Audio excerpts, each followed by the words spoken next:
O nosso segundo ponto dentro dessa TPC é o apoio aos professores e gestores para a realização das atividades escolares não presenciais. E para isso, será crucial que o professor foque as primeiras atividades na retomada das aprendizagens anteriores, especialmente aquelas que são essenciais para a continuidade do processo de aprendizagem dos estudantes. Após a retomada das aprendizagens, será importante avançar no desenvolvimento das habilidades do primeiro bimestre. A SEDUC ela realizou um levantamento de quais seriam as habilidades essenciais para serem trabalhadas durante o primeiro bimestre. O Márcio, no terceiro ponto, ele vai trabalhar essas habilidades dando alguns exemplos. E a SEDUC ela considerou os seguintes critérios. Primeiro, habilidades que são essenciais para o percurso de aprendizagem dos estudantes para que possam desenvolver aprendizagens posteriores.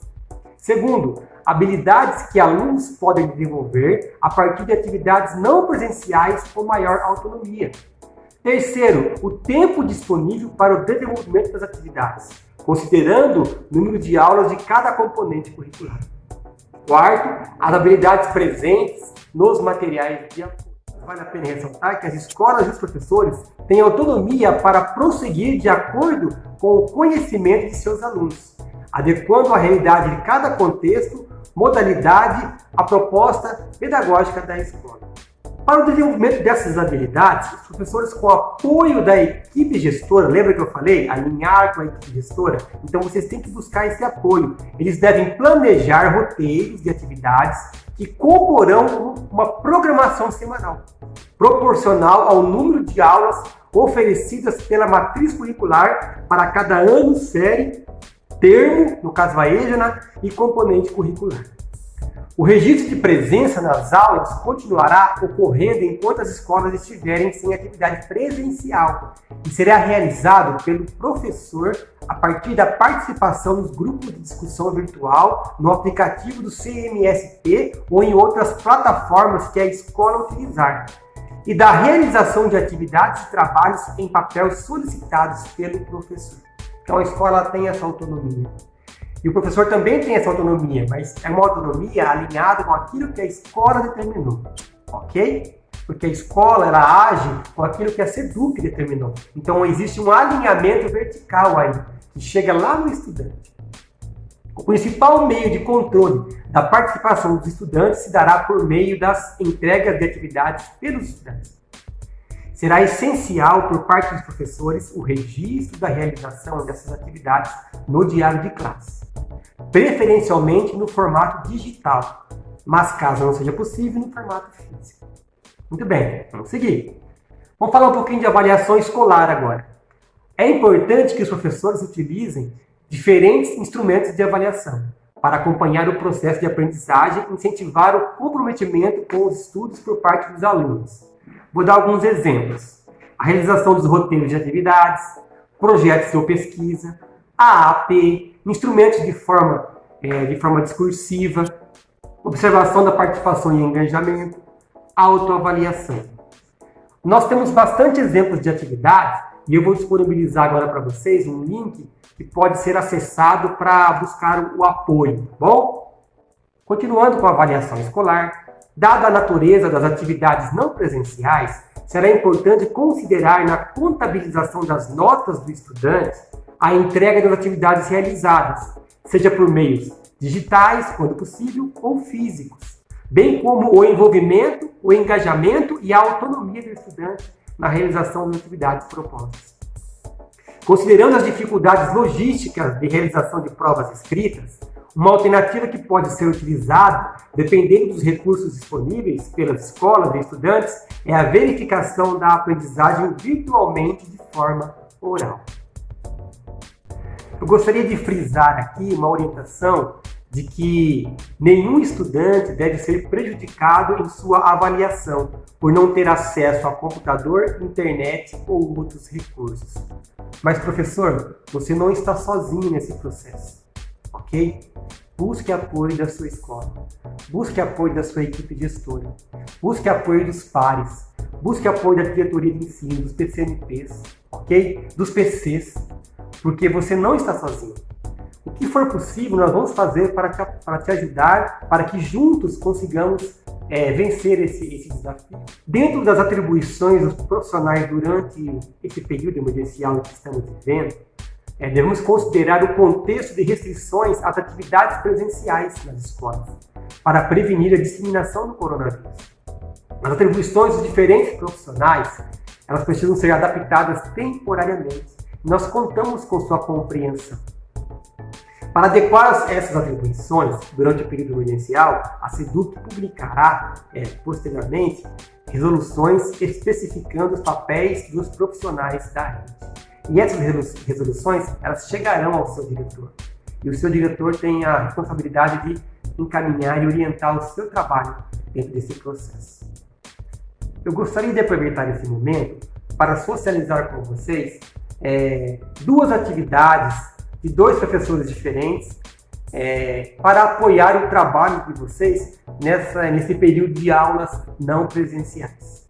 Espero que esses exemplos possam, de certa forma, ajudar o seu trabalho.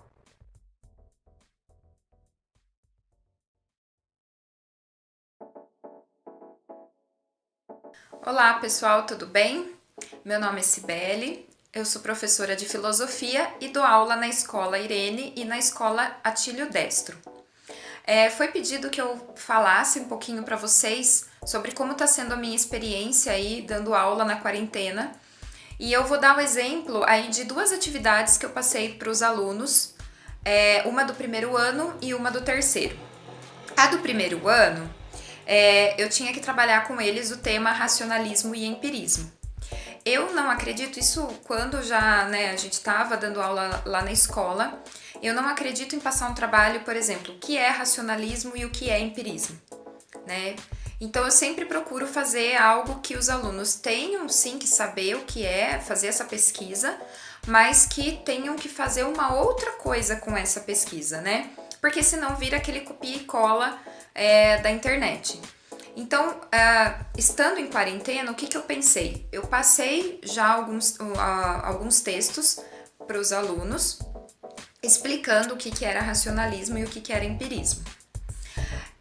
Daí eu passei um vídeo para eles, em que esse vídeo explicava o que era um mapa mental. Então, o que eu decidi? Eu decidi que eles teriam que fazer, então, um mapa mental sobre o tema racionalismo e empirismo. Então, passei os textos, né, sobre o racionalismo e empirismo, coloquei lá na atividade o link sobre o que é um mapa mental e como fazer um mapa mental, e pedi que eles fizessem, então, um mapa mental sobre racionalismo e empirismo.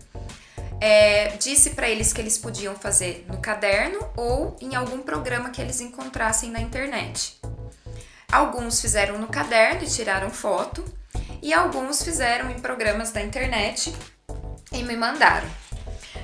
Vou mostrar alguns exemplos aqui para vocês. Esse é um mapa mental que me enviaram.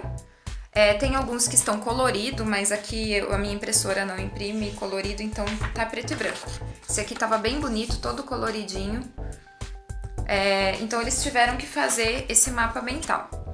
O exemplo do terceiro ano, eu já estava trabalhando com eles o preconceito em relação à filosofia. Então eu já tinha explicado para os alunos, já tinha trabalhado com eles, e eu pedi então uma tirinha, que eles fizessem uma tirinha com não só preconceito em relação à filosofia, mas algum estereótipo, demonstrando, né, algum estereótipo ou algum preconceito. E também poderia ser feito, né, numa folha de sulfite, tirar foto e me mandar, ou em algum programa na internet. Esse aqui é um exemplo, né, de uma tirinha que eles fizeram, também estava colorido, tá? Esse aqui também foi bem legal.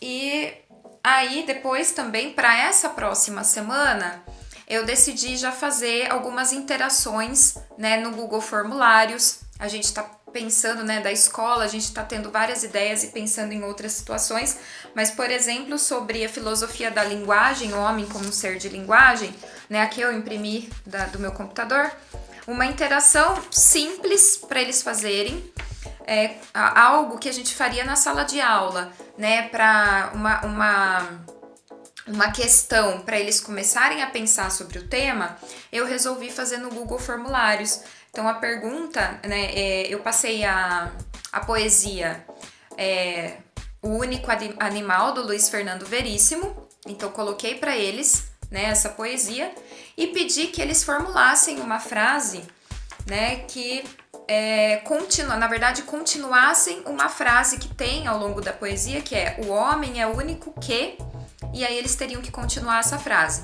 Então pedi para eles entrarem no link do Google Formulários e preencher a continuação dessa frase para ter também uma participação aí diferente, um caminho diferente.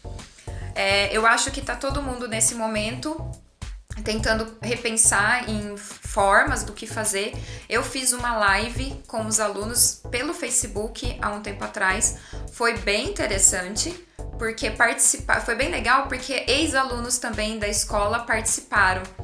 Então foi bem legal ver essa interação e eu senti que eles sentem essa necessidade de ficar mais próximo da gente, né?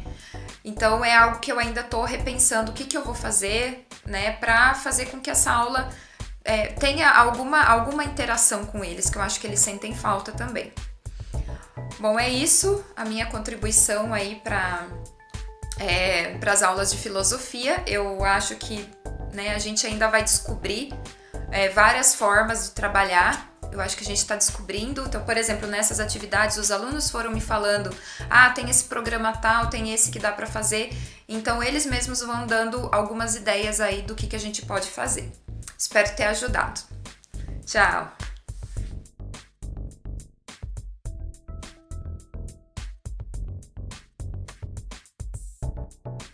Então, nós selecionamos, até mesmo inserimos aqui o link, de uma atividade que está disponível no blog do Núcleo Pedagógico.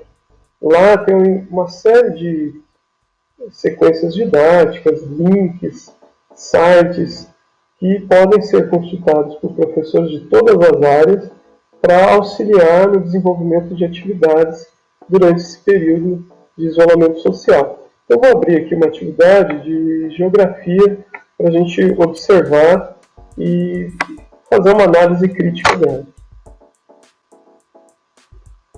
Então está carregando aqui a atividade. Como ela está lá no blog, né, ela leva um tempinho para carregar. Então ela está aqui. O título dessa atividade, ou sequência didática, é Observando as mudanças das paisagens por meio das imagens de satélite. Então essa atividade, aqui tem uma imagem de satélite noturno da cidade de Nova York, né, que está atualmente chamando muita atenção pelo grande número de casos e, infelizmente, de óbitos, né, provenientes da Covid-19. E aqui são os objetivos dessa atividade: observar as imagens de satélite para compreender os impactos da pandemia do coronavírus nas paisagens, conhecer a importância turística, histórica, religiosa e etc. das paisagens mencionadas, explorar e identificar as paisagens citadas na reportagem com o aplicativo Google Maps, ler e extrair informações de um texto jornalístico. Então, o texto de apoio para o desenvolvimento dessa sequência didática é uma reportagem que saiu em março. Ali ela faz uma análise mostrando antes e depois da pandemia alguns espaços públicos que eram frequentados, espaços religiosos como mesquitas, Meca, né, por exemplo, algumas praças e assim por diante. E ali ele mostra, são imagens satélites que capturam antes de começar a ocorrer a pandemia, né, do coronavírus, e depois quando algumas dessas cidades começaram a aceitar ou implantar o isolamento social. Então ali o aluno poderá visualizar essas mudanças que foram ocorrendo na paisagem. As habilidades que podem ser desenvolvidas dentro dessa atividade envolvem atividades tanto do sexto ano do ensino fundamental como do primeiro ano do ensino médio. porque ali nós temos habilidades que envolvem análise de imagens de satélite, como sensoriamento remoto, e no 6º ano nós temos habilidades que envolvem a análise da paisagem, como que a paisagem sofre alterações. Lá fala muito ao longo do tempo. Aqui nós podemos analisar essas mudanças de paisagem num curto espaço de tempo. Então aqui, nesse link, está a reportagem. A reportagem, ela traz um breve vídeo. Esse breve vídeo mostra algumas das transformações que ocorreram na paisagem nesses períodos de pandemia. Então, aqui uma das imagens, e ele vai mostrando para o aluno as transformações que foram ocorrendo. Ele mostra, é possível ver ali, por exemplo, mudanças que ocorreram no número de pessoas que acessavam esses espaços. É possível ver, por exemplo, os veículos e uma série de outros itens. Vai exigir um pouquinho da percepção do aluno. E aqui tem alguns questionamentos que levam o aluno a interpretar essas imagens. Conforme a reportagem, o que motivou o esvaziamento das paisagens? Após você observar as imagens de satélite, que são em torno de 12, e estão em pares, procure as seguintes informações para preencher a tabela abaixo. Então pensamos numa tabela para o aluno extrair uma série de informações dessas imagens, ele poder explorar. Aqui a referência é o Google Maps, ou pode ser o Google Earth também, uma ferramenta acessível. E se o meu aluno não tiver acesso à internet, não tiver conexão para acessar esses itens, então, como eu coloquei aqui o link da reportagem, pode-se baixar a reportagem, imprimir, ela dá em torno de 2 folhas, 2 páginas, e anexar com essas questões que estão aqui. Então dá para adaptar essa questão. Talvez a atividade número 3 tenha que ser descartada por causa do acesso, mas as demais atividades podem ser adaptadas, para o aluno poder visualizar essas imagens. Tem as imagens também no site, elas podem ser impressas. É uma alternativa diante das dificuldades de acesso às tecnologias. Então ela está disponível lá no blog do Núcleo Pedagógico, para poder baixar, e ela está, assim que o professor baixar, o professor pode alterar essa atividade, adequar a realidade dele. Como eu mencionei, é um exemplo, uma sugestão. O professor, com seu olhar crítico, ele pode adaptar, melhorar, aperfeiçoar, se basear nela, fazer uma outra até muito melhor que essa. A intenção é estimular o professor a ter ideias. Esse é um dos objetivos.